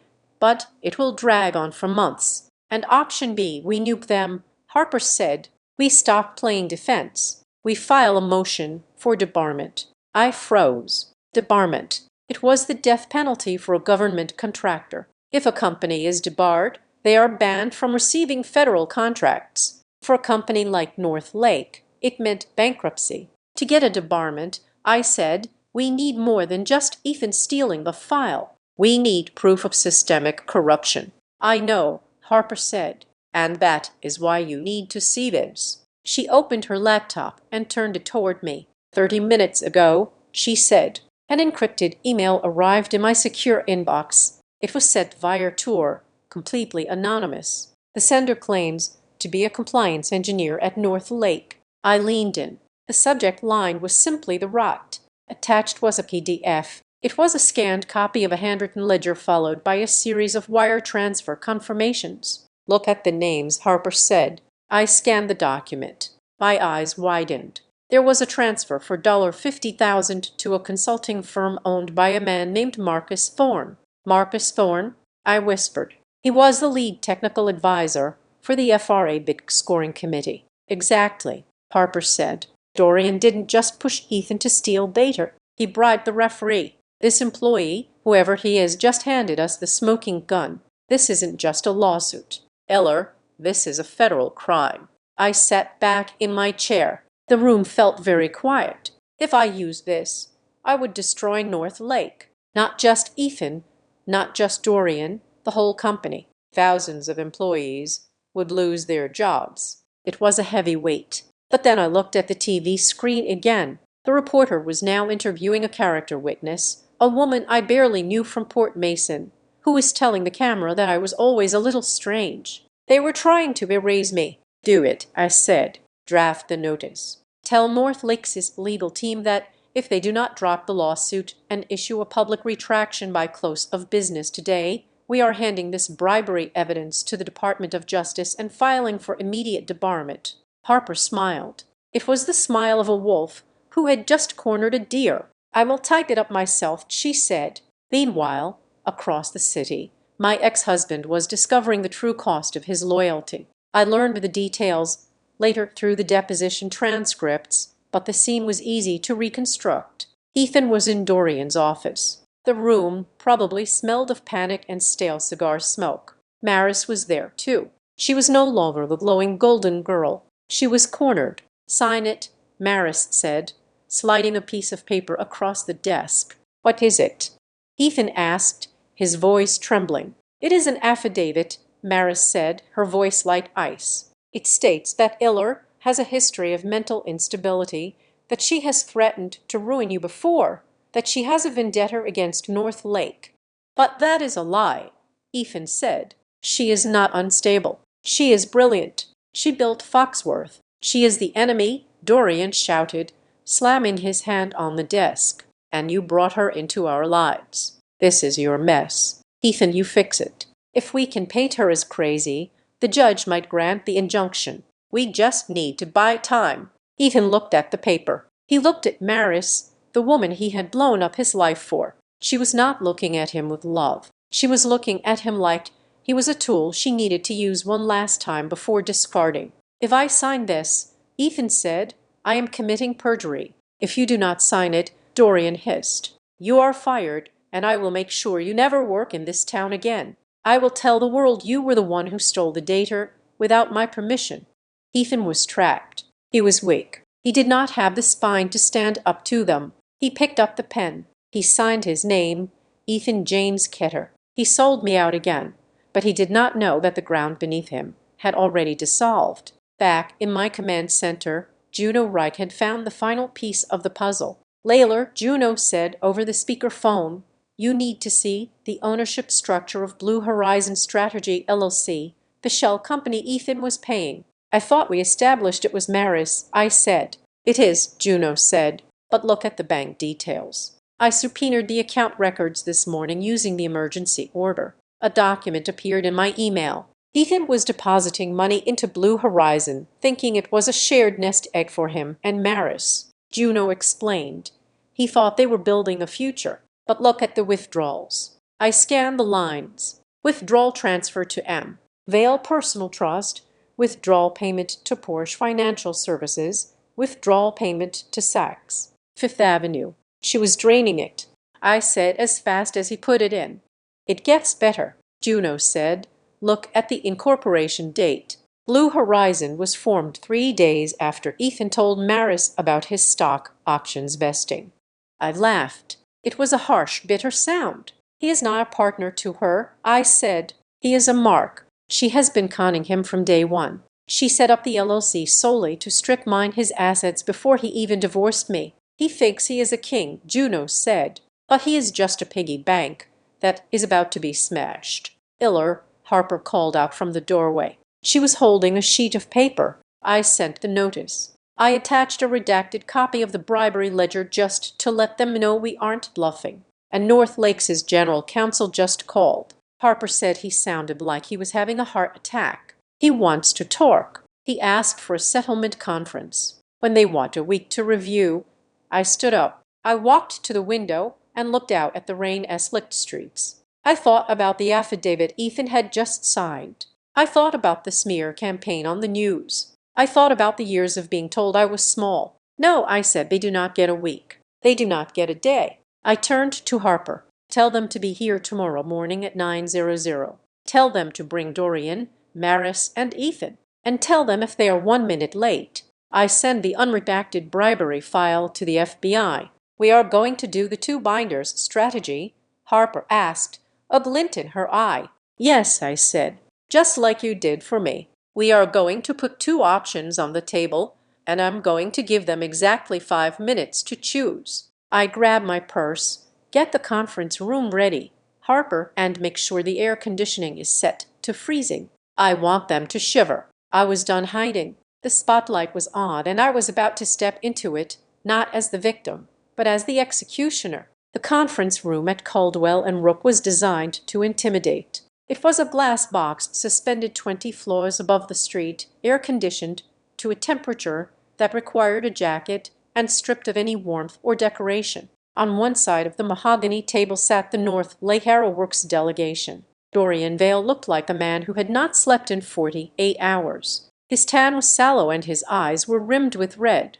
Maris Vale sat next to him, clutching a designer handbag as if it contained the last oxygen on Earth. Ethan sat on the end, twitching. He looked at me, then at the floor, then at the window. He looked like an animal caught in a trap, waiting for the hunter to walk up and finish it. On the other side sat my team, Harper Locke, composed and lethal in navy blue. Juno Reich, my forensic accountant, arranging her spreadsheets with terrifying precision. Ronan Pike, looking bored, tapping a stylus against a tablet. And me, I sat in the center. I did not have a notepad. I did not have a lawyer whispering in my ear. I just had my hands folded on the table. "Let us begin." North LL's general counsel, a man named Sterling, started to say, "We are here to discuss the frivolous countersuit and the stock," Harper said. She did not raise her voice. She just held up a hand.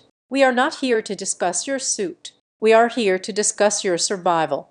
Sterling bristled. "Now see here, MS. Ugh, 5 minutes," I said. The room went silent. "You have 5 minutes to listen," I continued, my voice steady. "At the end of 5 minutes, I will offer you 2 choices. If you interrupt, we leave. And if we leave, I walk directly to the Department of Justice. Dorian Vale looked at me. For the first time, he did not see Ethan's wife. He saw the predator.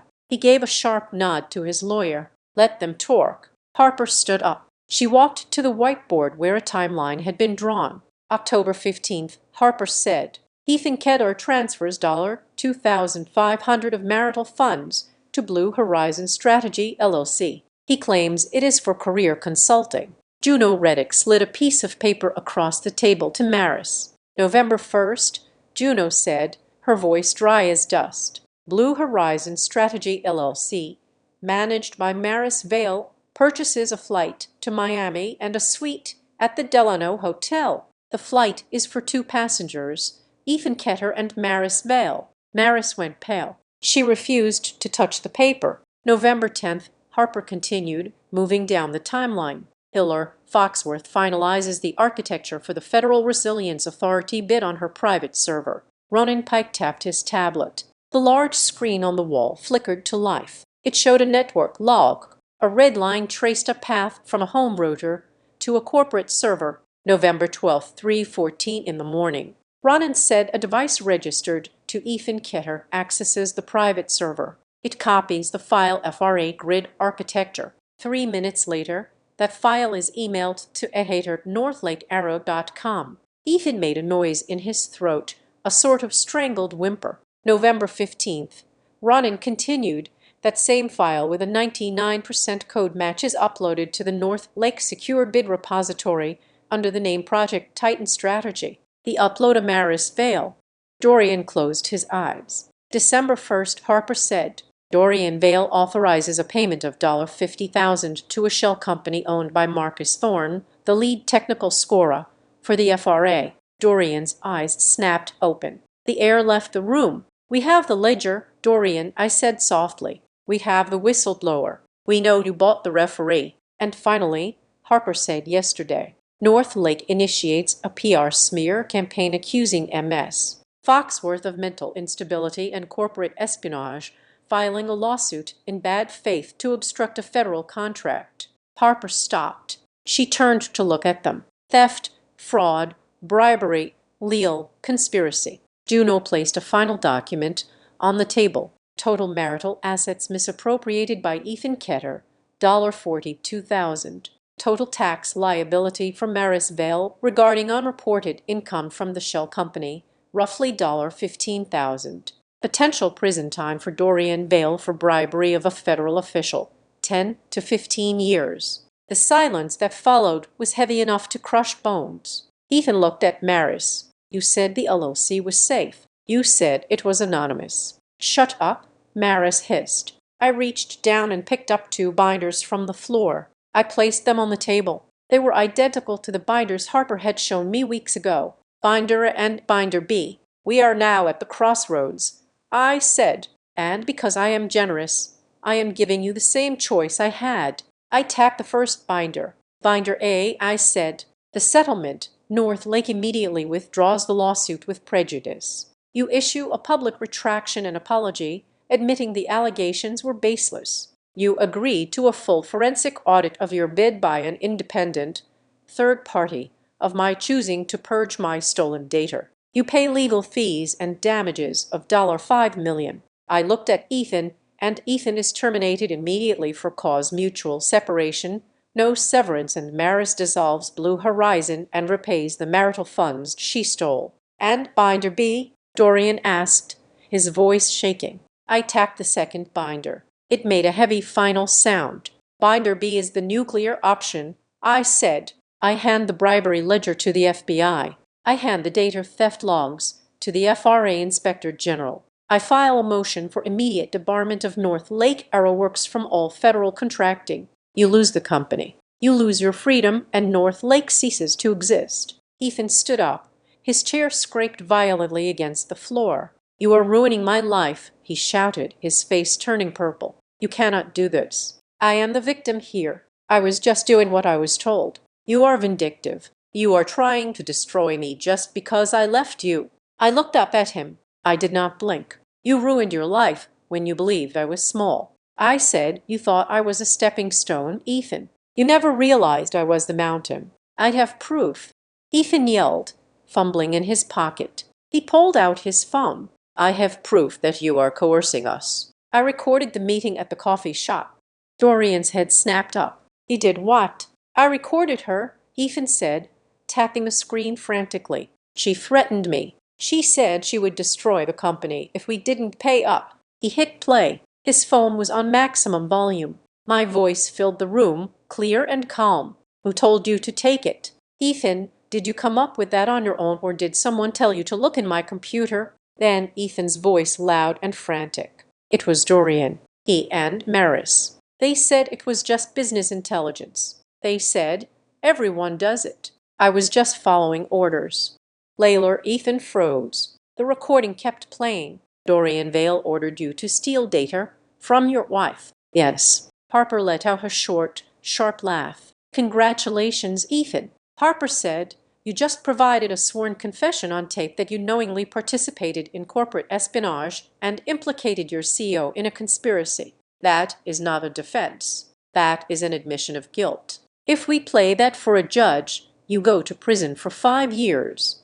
Ethan looked at the phone in his hand as if it were a grenade. Dorian stood up. He walked over to Ethan. He did not yell. He simply reached out, took the phone from Ethan's hand, and dropped it into a pitcher of ice water on the table. "You are fired," Dorian said to Ethan. "Get out of my sight, Dorian." "Please," Ethan begged. "Maris." Maris looked away, staring fixedly at the wall. "I never told you to record anything. Ethan, you're a liability."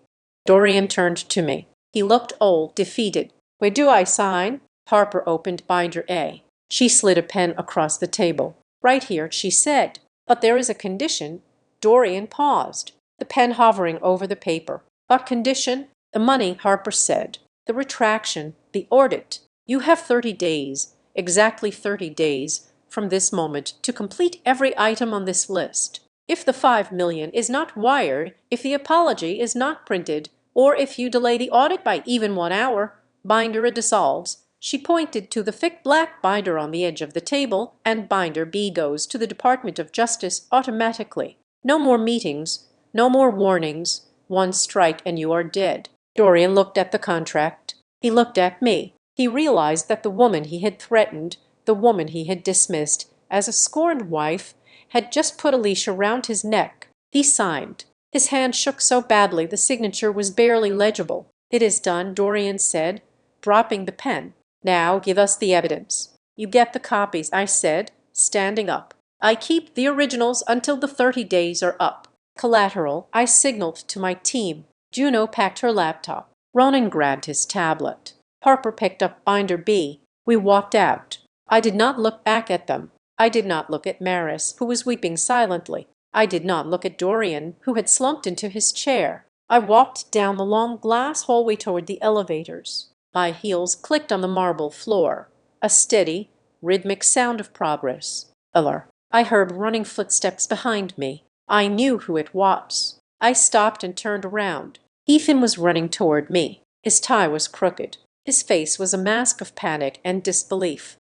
"Wait," he gasped, stopping a few feet away. "You cannot just leave me like this. They fired me. Dorian is going to blacklist me. I have nothing. You have your freedom, Ethan." I said, "I just kept you out of jail. That is more than you deserve. But what am I supposed to do?" He pleaded, reaching out a hand, but not daring to touch me. "I have no job. I have no money. Maris used me. She was stealing from me." "I know," I said. "It hurts when someone you trust steals from you, doesn't it?"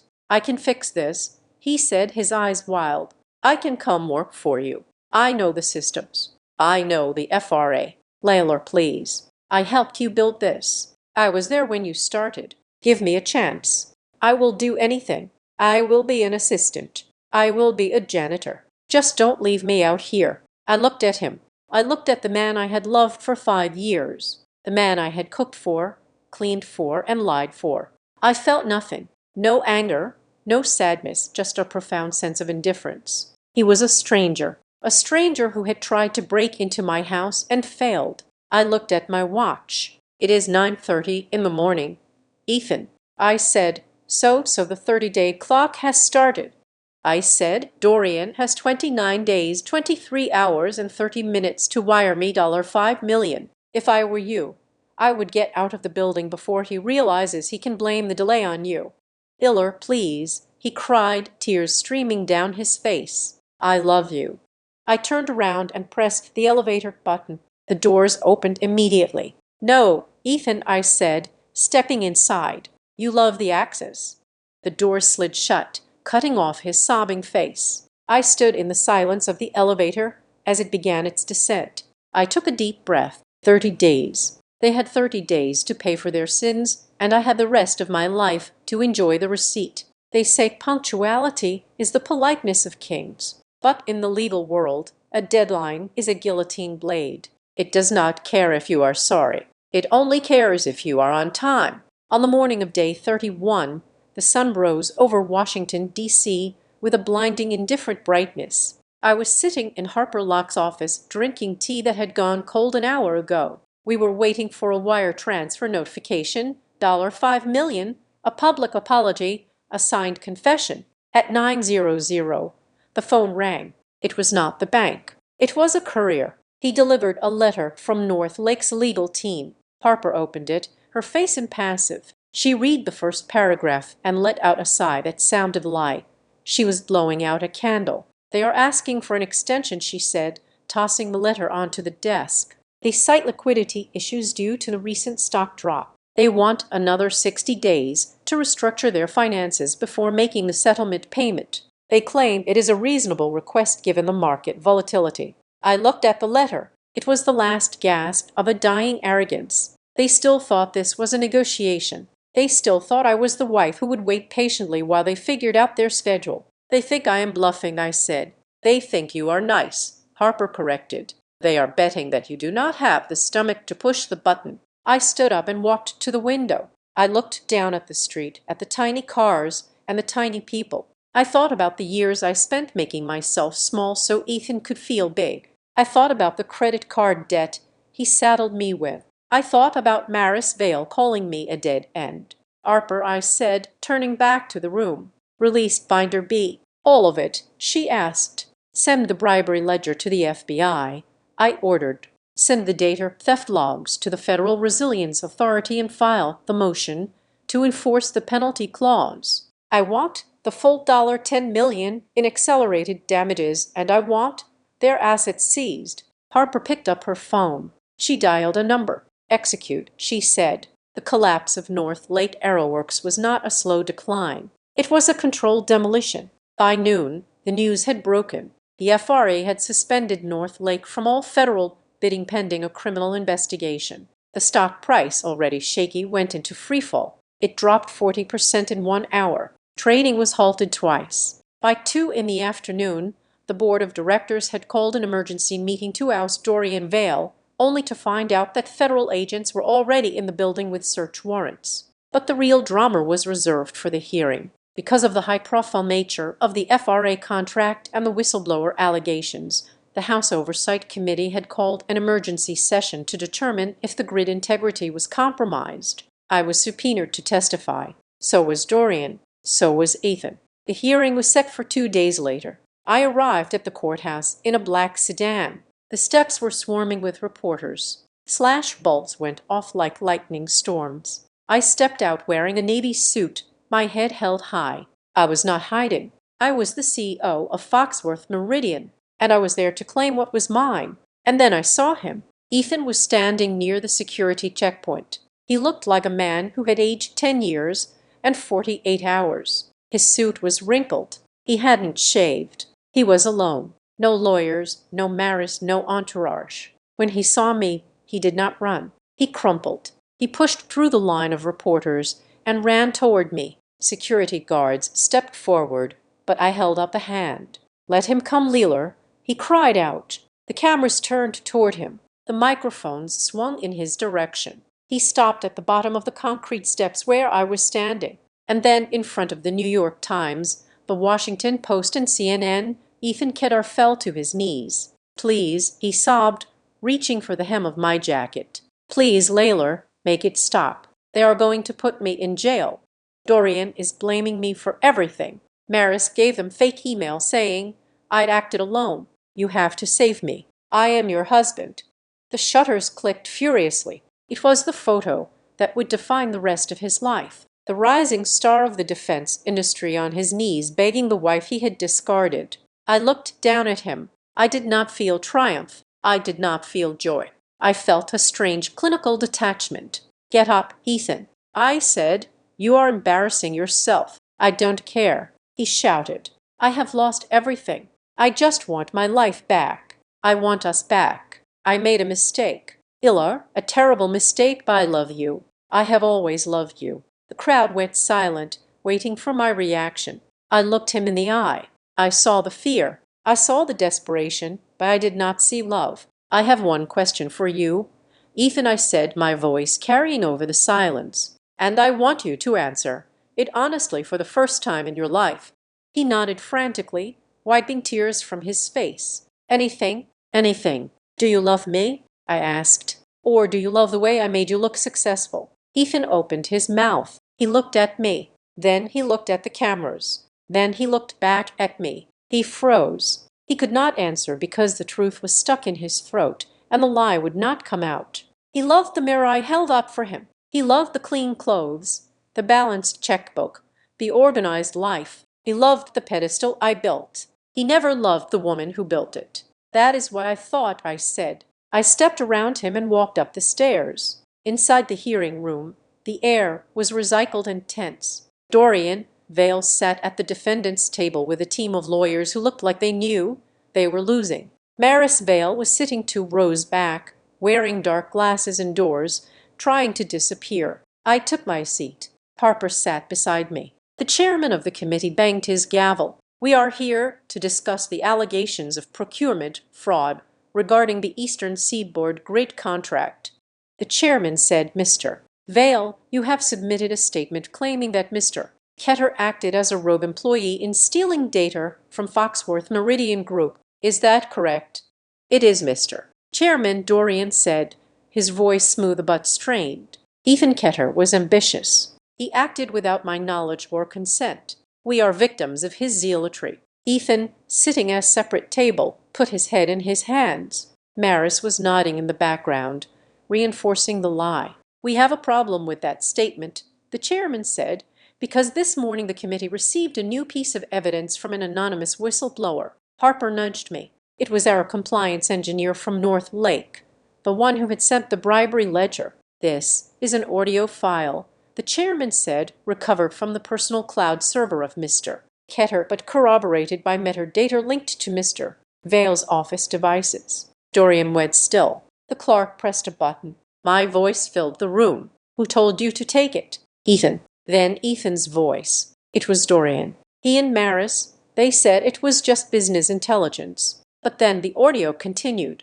It played a segment we had not released in the conference room. A segment Ronan had recovered from a deleted voicemail on Ethan's phone sent by Dorian 2 months ago. Dorian's voice boomed through the speakers, arrogant and unmistakable. "Ethan, I do not care how you get the data from your wife. Use her password. Use her trust. I do not care. Just get me that file or do not bother coming to work on Monday. We are not losing this contract to a freelancer." The room erupted. Dorian Vale had explicitly ordered the theft on tape. "Order, order," the chairman shouted. Dorian sank into his chair. His lawyers were already packing up their briefcases. They knew it was over. "You cannot defend against a recording of your client ordering a felony." Maris tried to stand up and leave, but 2 federal marshals were blocking the aisle. The chairman looked at Ethan. "Mr. Kedar," the chairman said, "you are facing significant charges, conspiracy,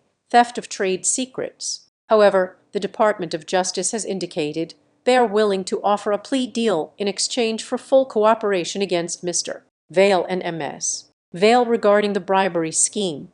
Ethan looked up.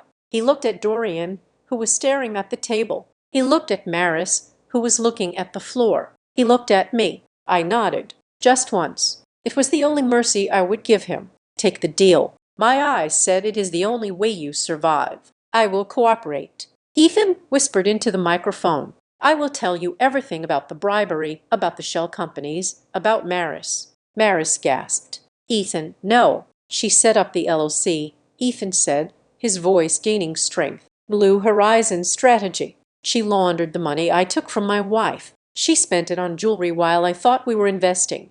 Mr.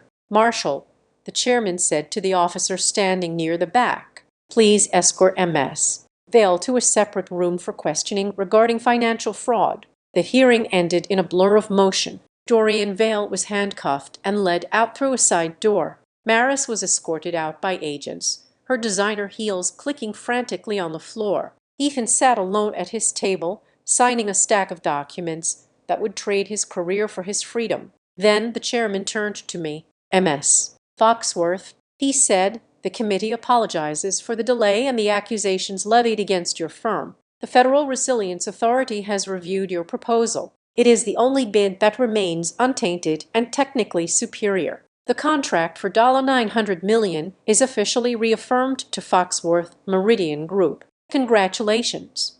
Thank you, Mr. Chairman, I said. I stood up. I shook Harper's hand. I shook Ronan's hand. I walked out of the hearing room and into the main hallway of the courthouse. The heavy oak doors swung shut behind me, muffling the noise of the lawyers and the shouting. It was quiet out here. I walked to the front entrance. The press was still waiting at the bottom of the steps, but I did not stop. I walked through the crowd, ignoring the questions. Ms. Foxworth, how do you feel? Hello, will you forgive him? What are you going to do with the money? I reached my car. I opened the door. I looked back one last time. Through the glass doors of the courthouse, I could see Ethan standing in the lobby. He was looking at me. He looked small. He looked like a ghost of a life I used to have. I didn't feel hate. I didn't feel love. I just felt light. I had walked into that marriage as a woman who thought she needed to be hidden to be safe. I was walking out of it as a woman who knew that the only person who could define my worth was me.